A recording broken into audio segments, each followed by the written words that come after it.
last ife afọ anyị nwa na-eche na ọma nkwa omume mmadụ ga-eme ọ bụrụ mmụọ ka o ji abụ spirit.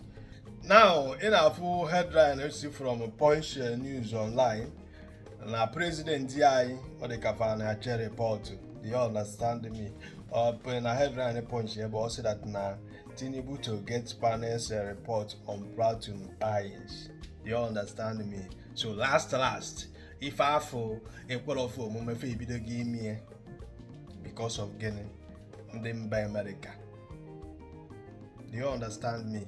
Nọ ife a ka ọ ga-abụ onye black man fụcha ọ na-afụta that na onye ọcha ka value life karịa na average onye isi ojii. Do you understand me? Black is buying black. Na onye ọcha na-achọ ịbịa gbatara black ọsọ enyemaka.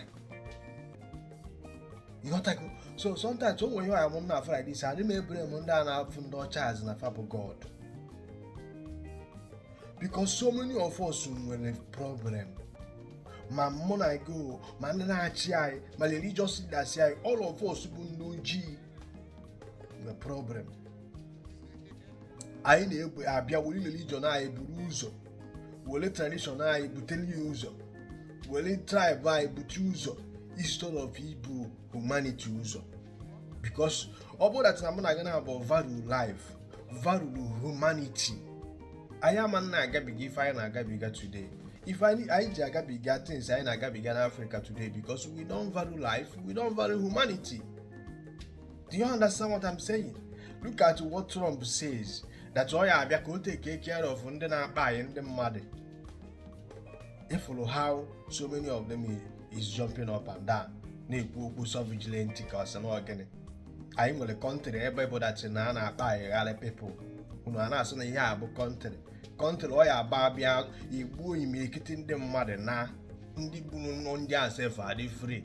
Country agbara mụ na gị na-abụ that na Boko Haram stand the chance ịbụ a president of the country and he hold any position na this country mụ na gị na-abụ nọ. Country mụ na gị na-abụ nọ na ya mana o nwere part of some state na practice Sharia law. Country mụ na gị na-abụ nọ na ya but aka na-aka akọ blasphemy na 21st century. And when you talk about it, if only ndị mmadụ ga na-asị gị respect other people's religion, that you can buy me because of your belief or because of your religion. What kind of society is that?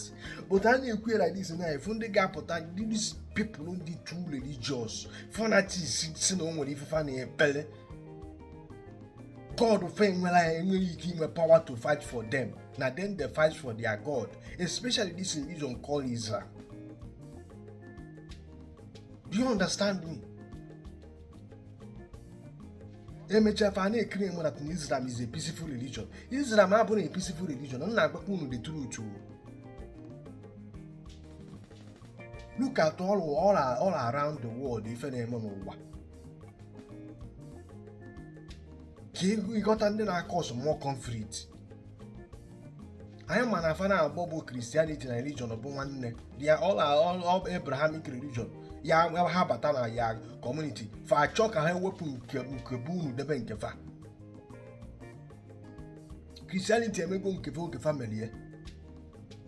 Mana this 21st century o nwere aka ya suppose ozi na-akọ. Mmadụ pụta na 21st century ọ na-aka akọ na ị ga-akpa somebody because of blasphemy. And a na-ekwu ọ bụrụ okwu. In a secular country ga-apụtara nwe Sharia court, Sharia law. And I practice here and the government are quiet. Then these people are upon the bandits, man. Because some of you don't understand. They don't care about your religion, they don't care who you are. All they care is all about the ransom. Do you understand me? But it's swap, Boko Haram, all this in the terror, not Nigeria. They are all targeting Christian religion and not Nigeria. As simple as that. So when you deceive, we're gonna act like just deceiving you. How many Muslims can buy in a year in an emen? Muslim no one can name mass Nigeria and not Nigeria. Now, if our president and our presidency investigate if I see if I pattern or chiche. not just nwoke take go na white man ikwu okwu before ndị ojii wee mee ike use their brain to solve their problem.